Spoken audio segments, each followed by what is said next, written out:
манбаҳои иттилоъатрасони ташкилоти террористии экстремистии собиқ ҳизби наҳзати исломӣ хадамоти махсуси кишвари мусулмонӣ ба тоҷикон маълум барои ба роҳ мондани фаъолияти густурдаи таблиғотии ташкилоти террористии экстремистии собиқ ҳизби наҳзати исломӣ ҳеҷ миқдор маблағро дариқ намедоранд. Соли 2017 ин кишвар барои таъсиси шабакаи телевизионии ташкилоти террористии экстремистии собиқ ҳизби наҳзати исломӣ ба он $1,2 миллион амрикоӣ ҷудо намуда буд, ки тавассути он наҳзатиёни моҷароҷӯ аз манотиқи Аврупо фаъолияти студияи телевизионии садои мардумро ба роҳ монданд. Ахборком. Салимов Мирзо Содиқович, тахаллусаш Мирзои Салимпур, санаи таваллудаш 2 декабри соли 1969, зодаи шаҳри Ҳисор, миллаташ тоҷик, маълумоташ олӣ, хатмкардаи донишгоҳи миллии Тоҷикистон, оиладор, соҳиби 4 фарзанд. Солҳои 2000-2016 хабарнигори радиои Озодӣ дар шаҳри Прагаи Ҷумҳурии Чехия, рӯзноманигори ноком, иғвогар, дасисабоз, қаллоб, ношукр ва худсито. бинобар яктарафа, манфиатҷӯёна ва ғайри холисона инъикос намудани рӯйдодҳои муҳим ва содиқ набуданаш ба принсипҳои аслии журналистика аз радиои Озодӣ ронда шудааст. пас аз ронда шуданаш аз радиои Озодӣ соли 2016 ба роҳнамоӣ ва сарпарастии роҳбарии ташкилоти террористии экстремистии собиқ ҳизби наҳзати исломӣ кабирӣ сомонаи тарғибкунандаи ақидаи террористии Ахборкомро таъсис ва ба он роҳбарӣ мекунад, ки он пурра аз ҷониби кишвари мусулмонӣ барои мо тоҷикон маълум маблағгузорӣ мегардад. дар тарғибу ташвиқи ақидаҳои мафкуравии ин ташкилоти террористӣ саҳм гузошта масъули бахши иттилоотии ақидаҳои террористӣ мебошад. бо ҳалномаи суди олии ҷумҳурии Тоҷикистон аз 18 феврали соли 2020 Ахборком ҳамчун сомонаи ба ташкилотҳои террористӣ хизматкунанда ва қаноти иттилоотии ташкилоти террористии экстремистии собиқ ҳизби наҳзати исломӣ эътироф гардида фаъолияташ дар қаламрави ҷумҳурии Тоҷикистон манъ карда шудааст. дар байни ҳамкоронаш ҳамчун шахси ғайбатчӣ, лаганбардору чоплус ва хушомадгӯй муаррифӣ гардида буд ва аз ин рӯ ҳамкорон Салимпурро шухиомезона байни худ Ноздонаи ҷонона ном мегирифтанд, чуноне ки падари коммунисташ Рафиқ Салимов Сангак ном дошту. пас аз зуҳури дубораи босмачиёни наҳзатӣ соли 1992 номи худро расман ба Содиқ, яъне Содиқи босмачиёни наҳзатӣ иваз кард. рост мегуфтанд ки хун сӯи хун мерафтааст ва имрӯз Мирзои Салимпур аз пай амалисозии ҳамон тарҳи авлодонаш ки аз роҳбари босмачиёни қаротигин Фузайл Махсум реша гирифтааст, тавассути сомонаи ташкил намудааш ахбори босмачиён ва наҳзатиён шудааст. Мирзои Салимпур агенти хориҷӣ. вақт довари ифшокунандаи ҳама асрори наҳуфта, ҳодисаву воқеаҳо, нақшаву ниятҳо дар ҳама давру замонҳо буду ҳаст. танҳо вақт ба фарзияу таҳминҳо, гумонҳову нигарониҳо бо далелҳои мӯътамад парда аз рӯи ноаёниҳо гирифта таърихро бо аслаш бозгӯи ҳамагон менамояд. Мирзои Салимпур ки мехоҳем чанд сатре дар ин матлаб нисбаташ ошно созем, яке аз чунин ашхос аст ки бо тамоми талошҳои пинҳондорӣ раванди ҳаёт хислату сираташро рӯи об баровард. ҳатто бовар карданӣ нест ки дар пайроҳаи гом гузоштааш дидаю дониста қадам гузошта бошад. лекин чӣ чора? воқеият ин аст ки ӯ раҳи ростро гузошта ҳама рӯза дар ботлоқи амалҳои худ чуқуртар ғута мезанад. чаро? ки ӯро ба ин корҳо водор кардааст? эътиқод ё ифротӣ будан? аз рӯи навиштаю интишорот Ахборком сомонаи озод ба назар мерасад. лекин аз доллару еврои ғарб ташкилоти террористии экстремистии собиқ ҳизби наҳзати исломӣ ва ҳидоятгару маблағгузорони он озод нест. як ҷузъи сохтаи найранги иттилоотӣ ва супоришӣ мебошад ки мисли тамоми расонаҳои ҳамсонаш муқобили сохти конститутсионӣ ва арзишҳои миллии Тоҷикистон санг мепартояд. Салимпур дар ҷомеа аз эҳтиром бархурдор нест. обрӯ дар хизмат ба халқи худ касб мегардад. ба мисли ҳамаи мо зиндагӣ кардан мехоҳад. барои зиндагӣ бошад пул лозим аст. яке дар муҳоҷират, дуюмӣ дар саҳро, сеюмӣ дар мактаб, чорумӣ дар бозор ва дигарӣ бо обилаи даст рӯзгор мебарад. Салимпур ҳам кор мекунад. хабарҳоро аз калу кур ҷамъ мекунад, бо коркард каме муболиға, таҳриф ва зам кардани оҳанги моҷаро мефурӯшад. хӯроки пухтааш бо намаки наҳзатӣ دیدی نهضتی آماده و پیشکش کرده می شود که زهر تنه‌اش شده است. محض با اغوا اندازی و دروغگویی نسبت وطن خیش پول می یابد. امروز نیز در حرکت‌های میرزای سلیمپور و یکی از همدستانش سید یونس استرافشانی که از یک خزینه پول میگیرند، کمبودی به مال بازار تبدیل داده شده است. خود را چارجی حقیقت می حسابند و در محور فعالیت خود مبارزه را بر ضد منافع ملی و نگاهبانی خلق و ملت خیش قرار دادند. رفتار و عملکردهای میرزای سلیمپور را میتوان از دو نگاه تحلیل و بهاگذاری کرد. یکم، نام برده به نسل نو شامل باشد هم از زاویه جوهری مغزی نتوانسته است از اثرات اندیشه های جاهلانه اصل خیش رها یابد. او اندیشه بازگشت بر اصل خیش را درست درک نکرده، جنبه منفیش را شعار کرده است. با سواد و دیپلم دنیوی از آغاز کارش پیروی اندیشه های افراطی و پیران این اندیشه را اولاد دانسته است. البته با سلاح نه، با قلم. از همان سالهای 90 با تبلیغ نسل دوم بسماچی ها نهضتی های تازه ظهور شروع کرد. با آنها میدانداری میکرد. کارنامه های آنها را که کشتار و سوختار، غارت و نیز کردن همه نشانه های دنیویت پیش از همه معلم بود، رسانه‌ای میکرد و تحسین میخواند. چون افراطی ها با شکست مواجه گشتند، او نیز در قطار آنها تاجیکستان را ترک کرد. بعد آغاز دوره نو فعالیت تروریستان نهضتی در اروپا، میرزای سلیمپور که تا این دم در رادیوی آزادی فعالیت داشت، با بهانه جور نآمدن با همکارانش از رادیوی آزادی رانده شد و سامانه اخبار کام را تأسیس داد. البته با مبلغ‌گذاری سرپرستان تشکیلات تروریستی اکستریمیستی سابق حزب نهضت اسلامی از غرب و شرق. اکنون چند سال است که با پخش و نشر تحلیل و اطلاعات و خبرهای اغوا‌انگیز و بردروغ می‌خواهد که در جامعه تاجیک شعله نفاق را برانگیزد. تکرار مقاومت‌های نوی شهروندی را وظیفه و رسالت خود و همدستانش می‌داند. دوم، فعالیت میرزای سلیمپور را میباید از نگاه قانون تحلیل و بهاگذاری کرد. همچون اگنت خارجی در دیگر کشورها از جمله در فدراسیون روسیه 25 نوامبر سال 2017 قانون درباره واسطه‌های اخبار عامه قبول گردید که در میان جامعه با قانون اگنت‌های خارجی معمول است. یعنی از نظر قانون درباره واسطه‌های اخبار عامه هم میرزای سلیمپور و هم آن شهروندان تاجیکستان که برای معلومات ارسال می‌دارند اگنت خارجی دانسته می‌شوند.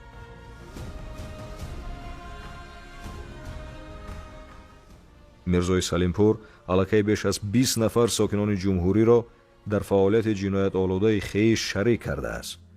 از جمله برای دسترس کردن معلومات‌های تحریف کننده واقعیت، بردروغ و هنگامه‌ساز از حیات سیاسی، اقتصادی، اجتماعی و فرهنگی جمهوری با منبع‌های تاجیکستانی خود توسط 111 عملیات معین شده بانکی مبلغ 21681 دلار ایالات متحده آمریکا را ارسال نموده است. مبلغ‌ها توسط بانک‌های اسخاتا، ایمون اینترنشنال و صاحبکار بانک انتقال یافتند.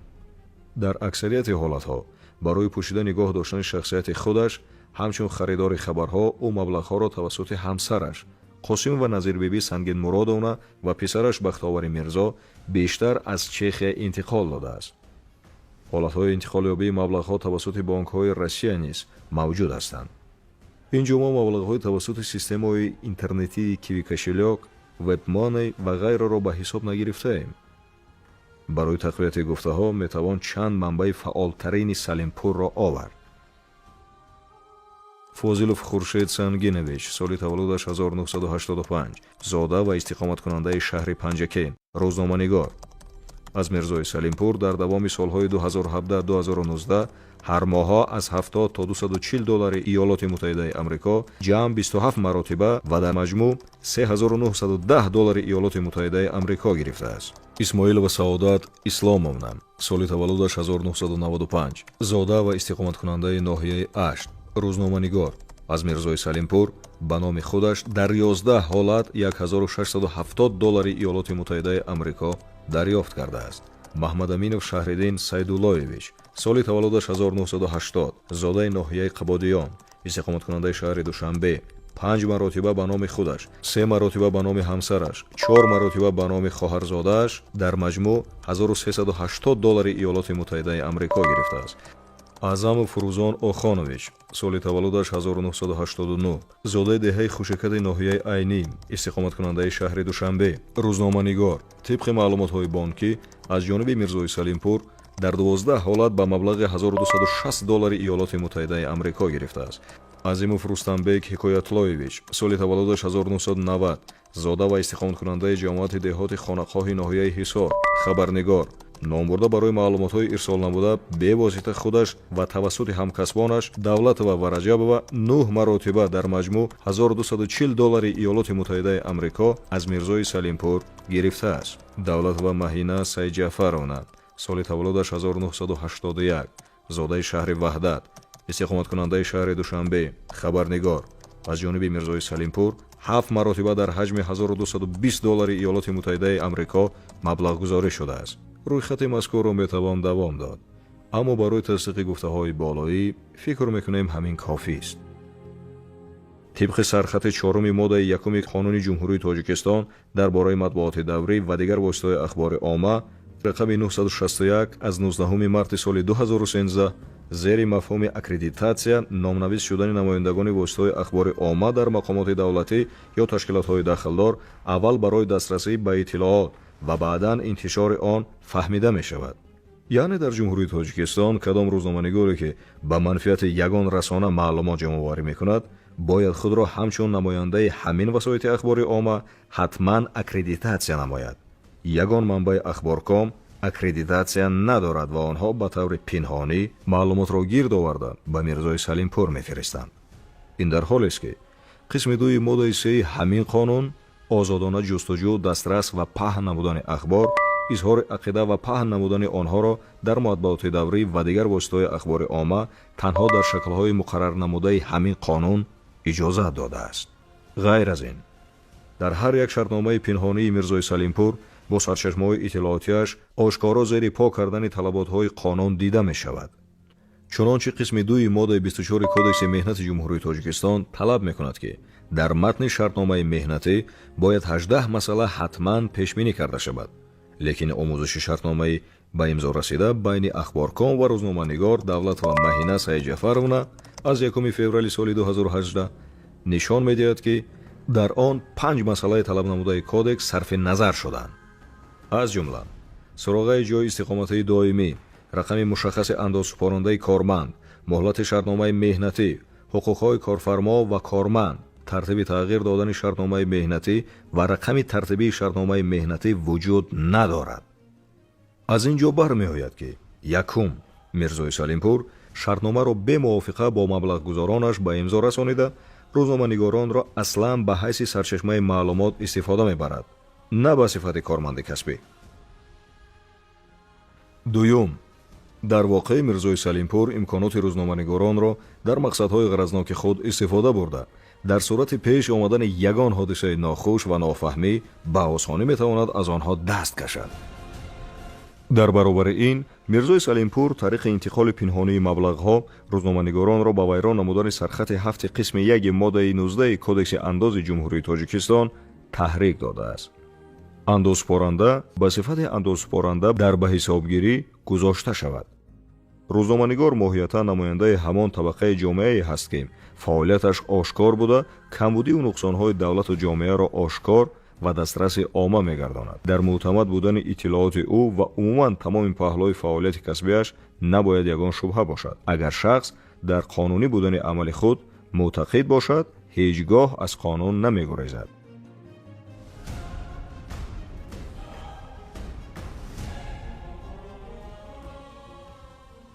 در رفتار و کردار میرزای سلیمپور و منبع‌های او باشد آشکارا به نظر می‌رسد که هدف اصلیش دیگر است و می‌خواهد زیر پرده فعالیت با شرف روزنامه‌نگاری نیت‌های بدخواهانه خود را علیه ملت تاجیک و دولتداری ملی آن عملی سازند. روزنامه‌نگاری خیانت پیشه ناخلف تیشه بر ریشه خود می‌زند. گذشته از این با برادرانش دائما در اضطراب قرار داشته با آنها باری هم دستیاری نکرده است. برادرش الهام سلیموف در صفحه فیسبوک خود нисбати рафтору кирдор ва амалҳои бадкирдоронаву иғвогаронаи ӯ навиштааст: ту бидон ки маҳз беномусии ту сабаби асосии марги падару модарамон шуд. биё як маротиба таҳлил мекунем ки бренди мирзои салимпур ба хонадони мо, шахсан ба ман ва ватанамон тоҷикистон чӣ суд ё зиёне овардааст? якум, раҳматии падарамон аъзои бюрои ноҳиявии ҳизби коммунистӣ буданд ва роҳбари дуюми ноҳия аз пушти ту чӣ гуна сархам буданд? дуюм, дар ба дари хобгоҳҳои донишкадаву донишгоҳҳо барои забони тоҷикӣ ба митинг бароят гуфта гаштӣ, вале чаро имрӯз фарзандони худат забони тоҷикиро ки забони модариашон аст намедонанд? сеюм, бо навиштаҳои иғвогаронаи ту зидди роҳбарияти ҳамонвақтаи ҷумҳурӣ падарамонро аз кор ронданд. чорум, дар митинги 20 нафара билети камсамолиятро сӯзондӣ, зеро ту ду маротиба бо дастгирии ҳамин кумитаи камсамолии ноҳия ба истироҳатгоҳи Артек рафта будӣ. панҷум, дар рӯзномаи Чароғи рӯз дар бораи устоди падар Аловуддин Уроқов ва Ҷурабек Муродов мақолаи танқидӣ навиштӣ ки онҳо дӯстони хонадони холаам буданд. шашум, моҳи якуми хонадоршавият дар пеши ҳамаи мо ба модарамон гуфтӣ ки ман занамро барои шустани либоси шумо нагирифтам. ҳафтум, дар бораи мушовири президенти Тоҷикистон Раҳмон Набиев мақола навиштӣ ки чӣ гапҳои падар ба ту нагуфта буд. ҳаштум, дар вақти пайдо шудани ду майдон навиштӣ ки мардуми Кӯлоб дар даст шиори «Нест бод исломро» доранд, ҳолон ки ин шиор набуд, дурӯғ навиштӣ, яъне ду майдонро бо ҳам шӯрондӣ, 200 000 нафар қурбон шуд. чаро имрӯз дар бораи ин амалат наменависӣ ки бо иғвои ман 200 000 нафар кушта шуданд? илҳом дарду алами зиёдеро дар ин саҳифа нигоштааст, вале мо бо ҳамин иктифо мекунем, зеро дар урфият мегӯянд он чи аён аст, ҳоҷат ба баён нест. изҳороти маркази матбуоти прокуратураи генералии ҷумҳурии Тоҷикистон вобаста ба баста шудани сомонаи Ахборком cw.akhbor.com ва Наҳзад.ру cw.nahzad.ru ки ғояҳо ва ақидаҳои ифротии ташкилотҳои мамнӯъ ва террористию экстремистии Паймони Миллии Тоҷикистон собиқ ҳизби Наҳзати Исломиро бо интишори мақолаву матлабҳои муғризона паҳн менамоянд, саривақтӣ мебошад. сокинони кишварамон аз ин иқдом аллакай огоҳ ҳастанд ва дарк намуданд ки манбаъҳои иттилоърасони ташкилоти террористии экстремистии собиқ ҳизби Наҳзати Исломӣ аз қабили сомонаҳои Ахборком, Ислоҳнет, Паёмнет, Кимиёи Саодат ва Востокнюз ифротӣ ва мамнӯъ мебошанд. ба диққати ҳамаи шаҳрвандони дохиливу хориҷии кишвар расонида мешавад ки дониста бошанд дар сурати ҳамкорӣ ва мусоидат намудан ба сомонаҳои интернетии Ахборком расонидани маълумотҳои иғвоангези зидди манфиатҳои миллӣ, шахсони дастдошта мутобиқи моддаи 307 қисми 2 кодекси ҷиноятии ҷумҳурии Тоҷикистон ба ҷавобгарии ҷиноятӣ кашида мешаванд.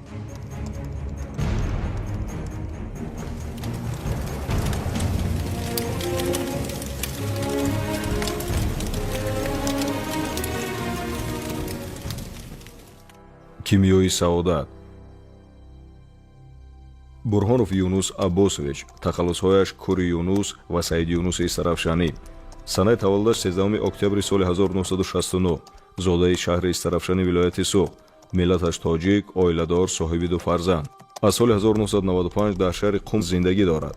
хатм карда ва мударриси пойгоҳи таълимии динии Имом Ҳумайнии шаҳри Қум ва роҳнамои интиқолдиҳии ҷавонону наврасони шаҳри Истарафшан барои гирифтани таълимоти ифротгароӣ дар марказҳои кишварҳои исломӣ. яке аз душмани ашади сохти конститутсионии ҷумҳурии Тоҷикистон дар ҳайати раёсати олии ташкилоти террористии экстремистии собиқ ҳизби Наҳзати Исломӣ соли 1993 бо ҷурми пешбурди фаъолияти террористӣ аз ҷониби суди вилояти Суғд ба муҳлати 5 сол маҳкум гардида соли 1995 бо татбиқи қонуни ҷумҳурии Тоҷикистон дар бораи афв аз маҳбас озод шуд. Саид Юнуси Истарафшанӣ ҳамзамон аз соли 2008 дар бахши Иттиҳоди Исломӣ ки рӯҳониёни шиаро омода месозад фаъолият менамояд. ӯ шахсан мазҳаби шиаро қабул карда ба тарҷума ва нашри китобҳои мазҳабию ифротӣ машғул мебошад ва сиёсати густариши ақидаҳои ин мазҳабро дар миёни аҳолии Тоҷикистон, Афғонистон, Осиёи марказӣ пеш мебарад. албатта амалҳои муҷироҷӯёнааш сари хасе таъсир надоранд, вале мардумро ин далел нороҳат намудааст ки ӯ бо интихоби лақаби Истарафшанӣ ба номи шаҳри бостонии Истарафшан иснод меорад. Истарафшаниён имрӯзу дирӯзи Саид Юнус Бурҳоновро хуб медонанд. бобои Саид Юнус Бурҳон дар замони душвор, қаҳтию гуруснагӣ ки мардум нони хӯрдан надошт, вазифаи мудири анборро иҷро менамуд. ба иқтизои нафси бад гандум медуздад ва ба хотири рӯпӯш кардани афъоли ноҷо анборро оташ мезанад. барои ин амал ӯро ҳабс ва ба муҳлати 10 сол ба Сибир бадарға месозад.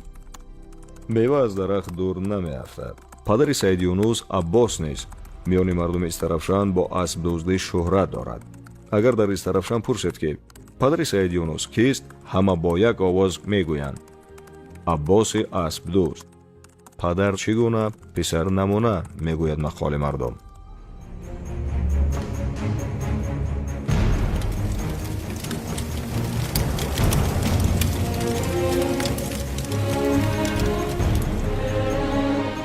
пас аз шармандагии оилаи Бурҳоновҳо ба шаҳраки пролетари ноҳияи Пролетар, ҳозира ноҳияи Ҷабо Расулов кӯч баста, дар он ҷо низ аз сабаби ба муросона омадан бо ҳамсоягон ва бо баҳонаи дуохонӣ расидан ба иззати нафси занҳои бемору эҳтиёҷманд раъди маърака шуда, баъди чанд сол боз ба маҳаллаи боғоти шаҳри Истарафшан баргашта меояд.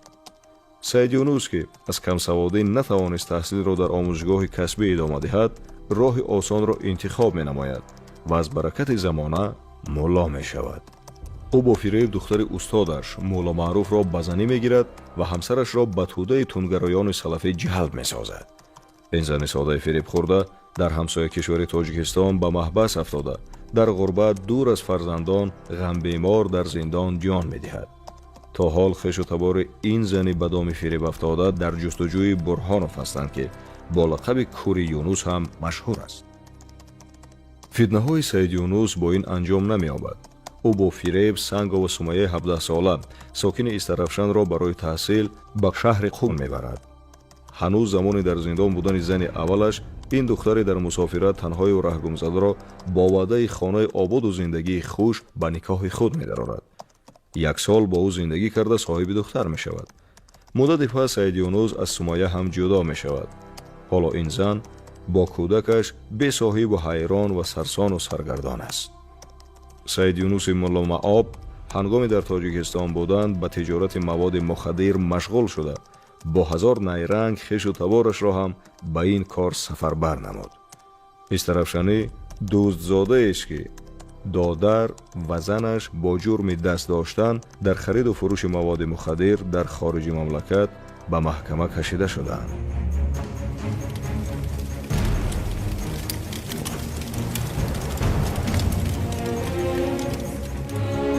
ба хотири пулу сарват бародараш Бурҳонов Юсуф Аббосовичро ба қочоқи маводи мухаддир ҷалб кард ва охирин беш аз 5 сол пушти панҷараи зиндон қарор дошт. бародари дигараш Бурҳонов Мансур Аббосовичро барои таҳсил ба Мозандарон фиристод ки соли 2002 бо ҷурми дастдорӣ дар ҷиноятҳои бо экстремизм алоқаманд ба муддати 12 сол аз озодӣ маҳрум гашт. баъдтар афв гашта бошад ҳам ба қочоқи маводи мухаддир даст зада бори дигар ба зиндон афтод. Бурҳонов Юнус пас аз мактаби миёна дар кишварҳои хориҷа шаҳри Димишқи Сурия ҳамчун мубаллиғи ақидагароӣ, мазҳабгароӣ ва сиёсати моҷароҷӯӣ гаштааст. ӯ дар ҳамроҳӣ бо якчанд ашхоси ҷиноятпеша, аз ҷумла раиси ташкилоти террористии экстремистии собиқ ҳизби Наҳзати Исломӣ Кабирӣ ва якчанд нафароне ки дар ҷустуҷӯи ҷиноятӣ қарор доранд, мехоҳанд тариқи шабакаи иҷтимоии Фейсбук, саҳифаи шахсии интернетии Кимиёи Саодат, барномаи телевизионии Перша ТВ, К+, оташи ҷанги Сурияву Ироқро ба Тоҷикистон оранд. Додоҷони Атоулло ки як вақте дӯсти наздики Истарафшанӣ буд, дар шабакаи иҷтимоии Фейсбук маводи ба таб расонид ки дар бораи собиқ дӯсташ Истарафшанӣ ҳикоят мекунад. мавод чунин аст. ду бародар Манзур Саид Юнуси Истарафшанӣ ва бародараш Маҳмудхон Бурҳонов ба бисёр одамон занг мезананд ва онҳоро танбеҳ медиҳанд ки чаро ба Додоҷон Атоуллоев лайк мондӣ ё шарҳе навиштӣ ва аз ҳама қизиқаш ҳушдор медиҳанд ки касе бо Додоҷон Атоуллоев пайвандад аз кӯмакҳои кишвари мусулмонӣ ба тоҷикон маълум маҳрум мешавад. ман ҳарфе надорам. шояд баъди ҷудоӣ бо ман онҳо касир ё хазинадори хадамоти махсуси кишвари барои тоҷикон маълум шуда бошанд. یا در وزارت امور خارجی و یا وزارت اطلاعات به کار پرداخته باشند. در تمام نوشته‌های خود سید یونس استرافشانی از تشکیلات تروریستی اکستریمیستی سابق حزب نهضت اسلامی همه‌جانبه دستگیری می‌نماید. داداجان عطاالله در نوشتار خود در رابطه با این مسئله چنین ابراز نموده است: از روی اعتراف خود استرافشانی که گفته بود بابای من باسمچی بود، چگونه آدم بودن این جانور دقیقاً معین می‌شود؟ اقلا باید بیاره دلیل‌های تاریخی که در کتاب‌های بزرگوار ملت تاجیک استاد صدرالدین عینی درباره باسمچی‌ها آمده است. بعد آن را با عقیده و بینش این پسمانده باسمچی‌ها مقایسه کنید. سید یونس سردبیر و مسئول عمومی سامانه افرادگرای اختلاف انگیز کیمیای سعادت میباشد. سامانه کیمیای سعادت سال 2008 از جانب خدمات مخصوص کشور مسلمانان به تاجیکان معلوم زیر سراغه www.kemiasaadat.com تأسیس یافته مبلغ گذاری می‌گردد. از سال 2015 در نشانی www.ksaadat.com با زبان تاجیکی موادها را به نشر می‌رساند. ماه دکمبر سال 2016 رسما با نام شهروند جمهوری تاجیکستان برهانوف یونس عباسویچ سید یونس استرافشانی در سراغ الکترونی IP آدرس 192.0.78.25 به قید گرفته شده است. اصلا سامانه از قلمرو کشور به مردم تاجیکستان معلوم اداره گردیده با تجهیزات پیشرفته تکنیکی مجهز می باشد و به طور آشکارا فعالیت تخریبکاری را علیه منفعت‌های ملی جمهوری تاجیکستان در فضای مجازی به راه مانده است. برای افشا نگشتن مکان اصلی بدوباش مؤسسان و کاربران سامانه موقع جایگیرشویش را در دیگر کشور نشان می‌دهد. خدمات مخصوص کشور مسلمانی برای تاجیکان معلوم با بزرگمنشینیش تنها با فعالیت یک شبکه تلویزیونی اکتفا نمی‌کند.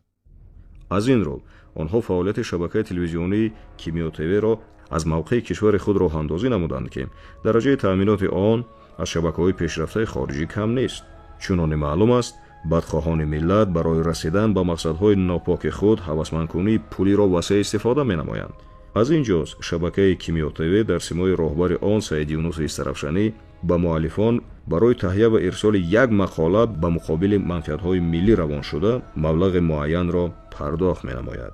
یادداشت تفاهم بین دو کشور عامل رشد همکاری‌های دو جانبه 4 ایول سال 2019 به امضا رسیده متاسفانه عملی نشده ایستاده است. نوابسته از امضای یادداشت تفاهم بین جمهوری تاجیکستان و کشور مسلمانان به تاجیکان معلوم اید به اصول و چارچوبه همکاری‌های دو جانبه در ساحه امنیت، سامانه کیمیای سعادت و رسالت .tg فعالیت اطلاعاتی دشمنانه را به مقابل ساخت کنستیتوسیونی و منفعت‌های ملی جمهوری تاجیکستان ادامه می‌دهند.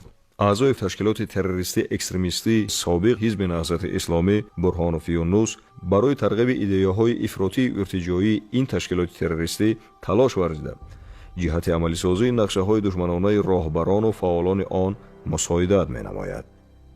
از 12 فوریه سال 2018 در قطار رفشن تیموریان، تیمور ورقی، علیم شیرزمانوف مؤسس سازمان ضد دولتی انجمن آزاداندیشان تاجیک میباشد. از ماه سپتامبر سال 2018 عضو یکی از زیرساختارهای تشکیلات تروریستی اکستریمیستی سابق حزب نهضت اسلامی به نام پیمان ملی انتخاب گردیده است. سامانه کیمیای سعادت را همچون رسانه تشویقاتی این پیمان در اصل ضد ملی از موقع کشور به تاجیکان معلوم استفاده میبرد. برای انجام دادن این کارها برهانوف یونس افراد دارای مفکوره ضد ملی و ضد دولتی را در سامانه کیمیای سعادت جمع آورده است. مقاله های نشر شده در این سامانه مضمون و مندرجه مغرضانه اغواءانگیزانه داشته به مقابل منفعت های ساخت کنستیتوسیونی و ملی و دولتی جمهوری تاجیکستان روانه شدند. این فعالیت برخلاف بند ی ماده یکم یادداشت تفاهم و ماده 33 قانون جمهوری تاجیکستان درباره مطبوعات دوری و دیگر واسطه‌های اخبار عامه میباشد. اما با همه روشن است که سید یونس امروز در خدمت خواجگان خارجی، دایره‌های افراطگرایان بیگانه مذهب و راهبریت تشکیلات تروریستی اکستریمیستی سابق حزب نهضت اسلامی میباشد و بیرون از دستور و سپارش‌های آنها یگان عمل را انجام نمی‌دهد.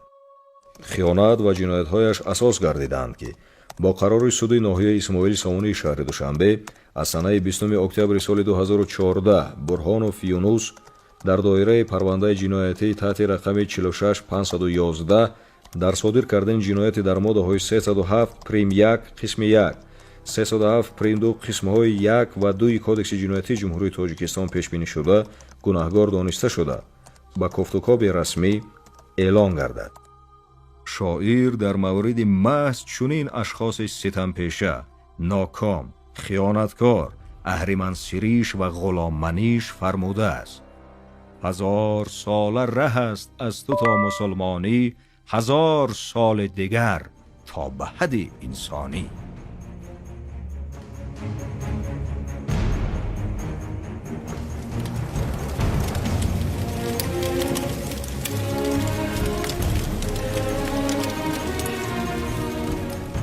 ислоҳнет Садруддинов Муҳаммад Иқбол Қаландарович, тахаллусаш Муҳаммад Иқболи Садруддин, санаи таваллудаш 15 май соли 1978, зодаи шаҳри Бохтари вилояти Хатлон, миллаташ тоҷик, маълумоташ олӣ, оиладор, соҳиби 5 фарзанд, аъзои ташкилоти террористии экстремистии собиқ ҳизби наҳзати исломӣ.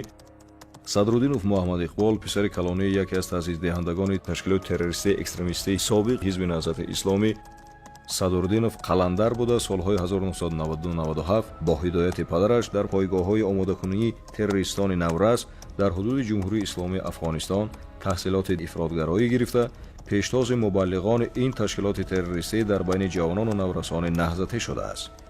соли 1997 ба ҷои зисташ баргашта ба таблиғу ташвиқоти ифротгароӣ, нашру бознашр ва тарҷумаи адабиётҳои динии ифротгароии ҳизбу ҳаракатҳои тундрав машғул шуда, яке аз созмондиҳанда ва мубаллиғони ашадии равияи экстремистии салафия дар ҳудуди ҷумҳурии Тоҷикистон мегардад.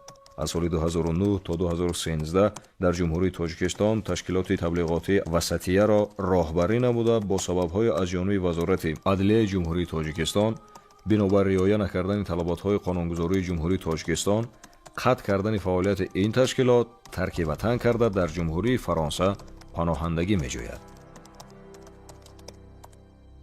падараш Садруддинов Қаландар бо тарғиби мафкураи ихтилофандозонаи наҳзатӣ соли 1992 мардуми раштабори минтақаи Қурғонтепа ҳозира Бохтарро ба фирори оммавӣ ба он сӯи ому маҷбур сохта, дар шароити Афғонистон тоҷиконро боз ба вахиёчиву ғармӣ, худиву бегона ҷудо ва ҳамаро ба ҳам зид сохт. худиҳоро ба вазифаҳои равғандор дар низоми кӯмакрасонӣ таъин намуда, мардуми гурезаро афгору оворатар кард.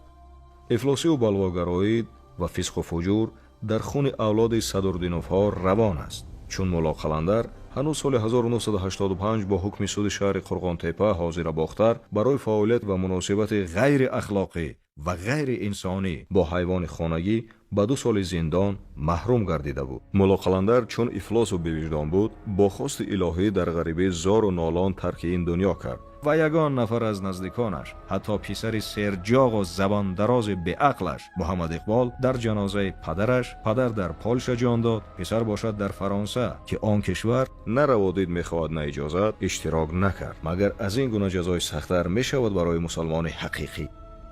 хари Исо гараш ба Макка баранд, чун биёяд ҳанӯз хар бошад.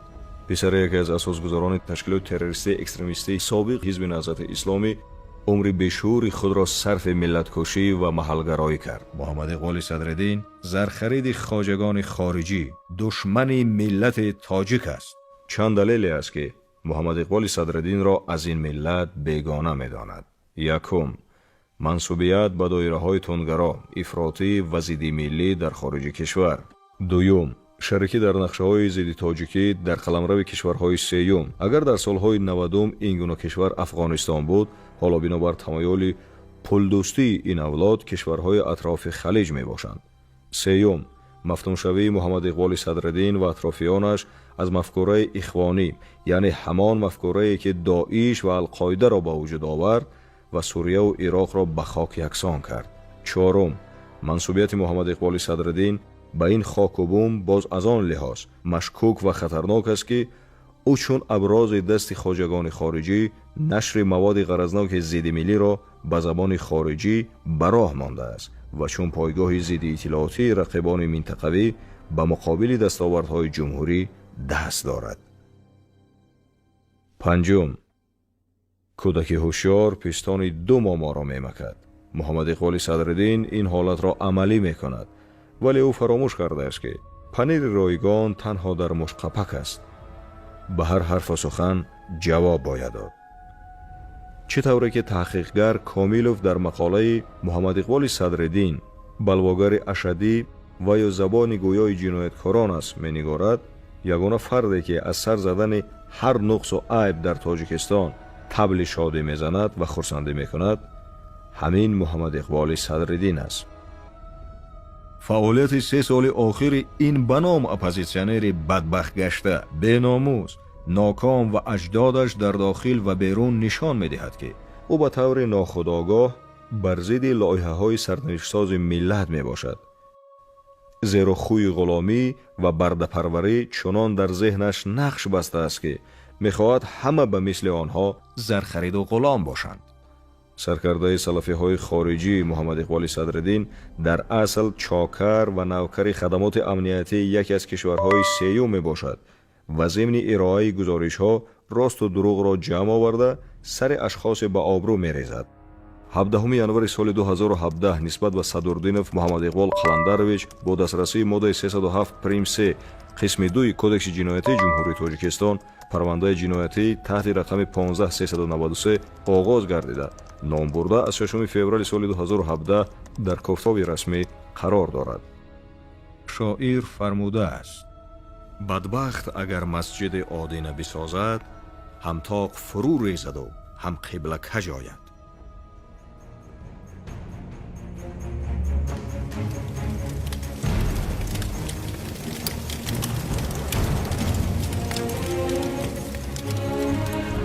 Zindoniyon.com Бобоев Абдусаттор Хоҷаевич. Тахаллусаш Махсуми Абдусаттор. Санаи таваллудаш 5 сентябри соли 1968. Зодаи ноҳияи Восеи вилояти Хатлон. Миллаташ тоҷик. Маълумоташ олим, оиладор, аъзои раисати олии ташкилоти террористии экстремистии собиқ ҳизби наҳзати исломӣ.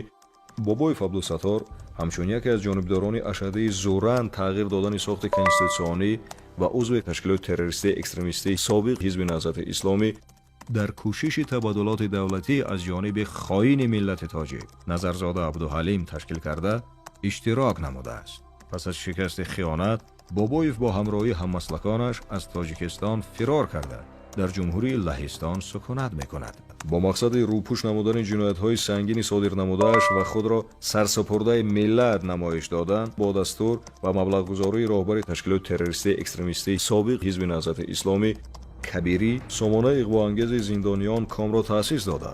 дар он ҳаммаслакони ҷиноятии худро ки барои содир намудани якчанд ҷиноятҳои мудҳиш бо ҳукми суд маҳкум гардиданд, қурбониҳои сиёсӣ намоиш медиҳад. дар асл барои Бобоев Абдусаттор мақсади асосии пайвастан ба ин ташкилот маҳз судҷӯии молиявӣ буд. солҳои 80 Абдусаттор ба хулосае меояд ки мулогароӣ кори хеле фоиданок будааст.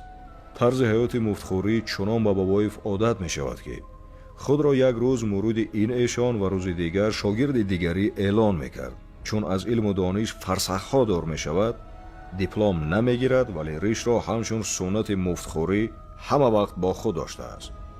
ӯ дар қабати комиссияи оштии миллӣ нақши долягир ва вазифа тақсимкунандаро дошт. ин гуна ашхос ҳеҷ гоҳ мавриди эътимод нестанд, чунки ҳам дар наъл мезананд ва ҳам дар пошна. фардои қиёмати ин гуна ашхос номаълум ва маҷҳул аст.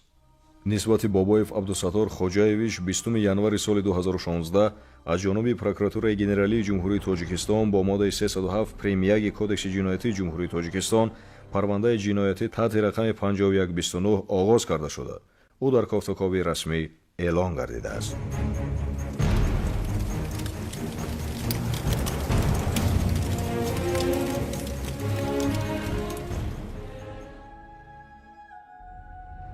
шурӯъ аз соли 2018 ғамхории молиявии хадамоти махсуси кишвари маълум барои тақвияти муборизаи иттилоотӣ ташкилоти террористии экстремистии собиқ ҳизби наҳзати исломӣ дучанд гардид ки он идомаи татбиқсозии барномаи ихтилофандозии соли 2016 таррезӣ намудаи кишвари ба мардуми Тоҷикистон маълум мебошад. аз ҷониби ин кишвар барои амалисозии ин барномаи моҷароҷӯёна беш аз $6 миллион амрикоӣ равона сохта онҳоро дар самтҳои зерин истифода намуд. ташкили радио ва телевизион, маблағгузорӣ беш аз $2 миллион Иёлоти Муттаҳидаи Амрико, тақвияти фаъолияти бахшҳои ташкилоти террористии экстремистии собиқ ҳизби наҳзати исломӣ дар кишварҳои аврупоӣ, маблағи умумӣ беш аз $3.1 миллион Иёлоти Муттаҳидаи Амрико, ҷалби ташкилотҳои ҳомии ҳуқуқи башар, пардохти ҳаққи хизмати ҳимоятгарон, ҳамагӣ $1.5 миллион Иёлоти Муттаҳидаи Амрико.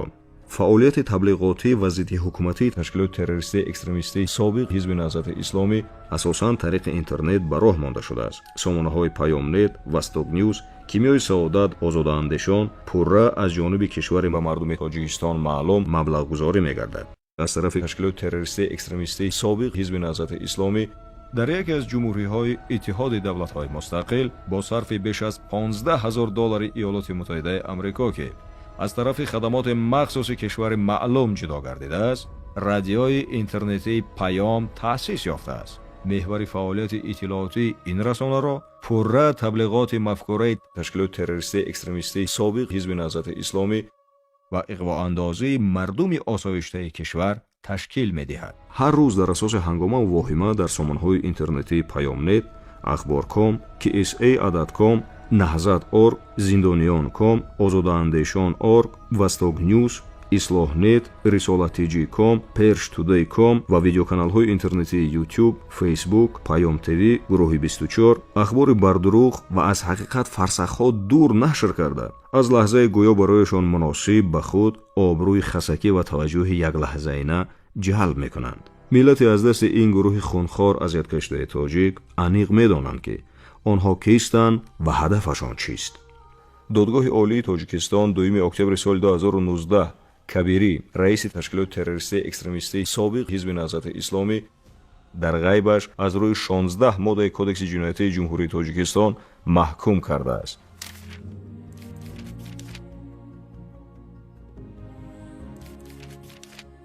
Кабирӣ аз ҷумла дар содир намудани ҷиноятҳои мутобиқи моддаҳои 107, одамкушӣ дар ҳолати аз ҳадди мудофиаи зарурӣ баромадан, 189 барангехтани кинояи адовати миллӣ, нажодӣ, маҳалгароӣ ва ё динӣ, 199 тасарруфи яроқ, лавозимоти ҷангӣ, моддаҳои тарканда ва воситаҳои таркиш, 195 ғайриқонунӣ соҳиб шудан, ба соҳибияти каси дигар додан, нигаҳ доштан, интиқол додан, гирифта гаштани яроқ, лавозимоти ҷангӣ, моддаҳои тарканда ва воситаҳои таркиш, 306 бозороварӣ ғасб намудани ҳокимият ё бозороварӣ нигоҳ доштани ҳокимият, 313 исьёни мусаллаҳона, 307 даъвати оммавӣ барои бо роҳи зӯроварӣ тағйир додани сохти конститутсионии ҷумҳурии Тоҷикистон ва дигар моддаҳои кодекси ҷиноятии ҷумҳурии Тоҷикистон гунаҳгор дониста мешавад. Кабирӣ барои содир кардани ҷиноятҳои вазнин ва террористӣ ба рӯйхати кофтукови сохтори минтақавии зидди террористии созмони ҳамкориҳои Шанхай ҳамчун террористи рақами 1 бо аломати сурх ворид карда шудааст. Кабирӣ на фақат ба ватану миллат хиёнат кард, ӯ ба ҳаммаслаконаш низ хиёнат кард. чунончи узви раёсати олии собиқ ҳизби наҳзати исломӣ Зарафор Раҳмонӣ дар мусоҳибаи худ гуфтааст, аксари ақрабои Кабирӣ ҳоло дар Аврупо ҳастанд ва бояд иқрор кунам ки роҳбари ҳизб Кабирӣ ба мо хиёнат кард.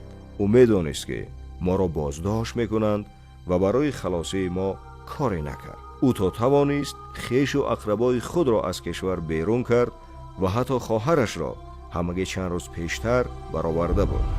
ӯ медонист ки моро барои ҷиноятҳои содир кардаамон таҳти роҳбарии Кабирӣ ба ҳабс мегиранд.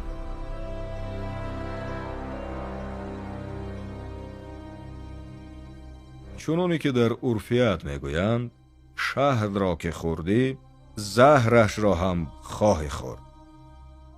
расонаи бонуфузи хабарии олмон Эбензейтинг Мюнхен бо истинод ба сомонаи сохтори минтақавии зидди террористии созмони ҳамкориҳои Шанхай аз 29 январи соли 2016 хабар медиҳад ки дар мувофиқат бо низомнома оид ба феҳристи ягонаи созмонҳои террористӣ, экстремистӣ ва ҷудоихоҳ ки фаъолияташон дар қаламрави давлатҳои узви созмони ҳамкориҳои Шанхай манъ аст, ҳизби наҳзати исломии Тоҷикистон таҳти рақами 70 ба рӯйхати ташкилотҳои террористӣ ворид карда шуд ки با 3 زبان روسی، خیتایی و انگلیسی درج شده است. همچنین ساختار منطقه‌ای ضد تروریستی سازمان همکاری‌های شانگهای با قرار خود تحت رقم 473 از 17 سپتامبر سال 2017 اخبار جمهوری تاجیکستان را نسبت به تشکیلات تروریستی اکستریمیستی حزب نهضت اسلامی به اینابت گرفته با کمیته اجرایی ساختار دستور داد که در یکجایگی با مقامات صلاحیت‌دار دولت‌های اعضای سازمان همکاری‌های شانگهای بهره پیشگیری کردن فعالیت تشکیلات تروریستی اکستریمیستی حزب نهضت اسلامی در قلمرو دولت‌های اعضای سازمان همکاری‌های شانگهای همکاری نماید. قبلا به این رویخط چنین سازمان‌های تروریستی با مانند القاعده، داعش، برادران مسلمان و غیره نامنویس شده بودند. مرکز ضد تروریستی اتحاد دولت‌های مستقل نیز تشکیلات تروریستی اکستریمیستی حزب نهضت اسلامی همچون تشکیلات تروریستی و اکستریمیستی به مخزن مشترک اطلاعات در سمت مبارزه با تروریسم، اکستریمیسم و جنایتکاری متشکل وارد کرده است.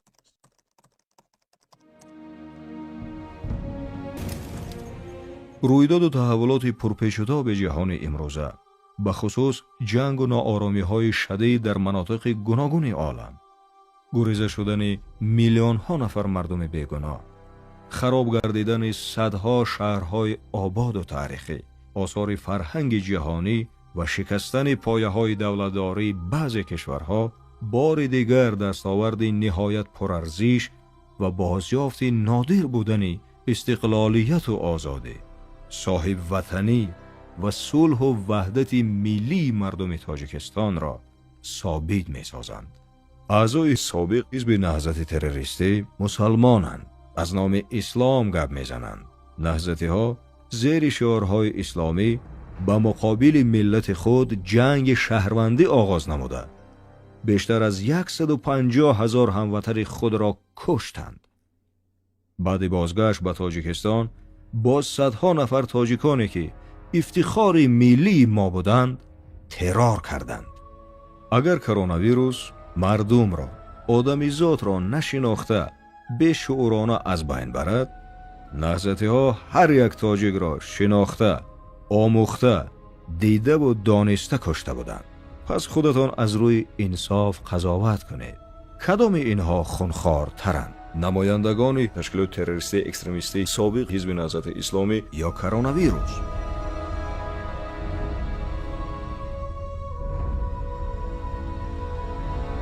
با پشتیبانی خواجگان خارجی و با استفاده از ناآگاهی شهروندان می‌خواهند باز هدفهای خیش را در تاجیکستان عملی سازند. خیانت و کردارهای بی‌ادبانه، زیان‌آور و ناجوانمردانه سابق حزب نهضت اسلامی را تاریخ هیچگاه فراموش نخواهد کرد.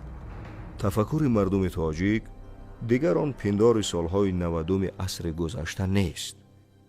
دانش و ملکه، هویت ملی مردم بالا رفته، جهانبینی وسیع را کسب نموده است. شما از ذکاوت و نیروی عقلانی دولتداری محرومید. در 30 سال دولتداری ملی اشتباه و نیرنگ‌های سابق حزب نهضت اسلامی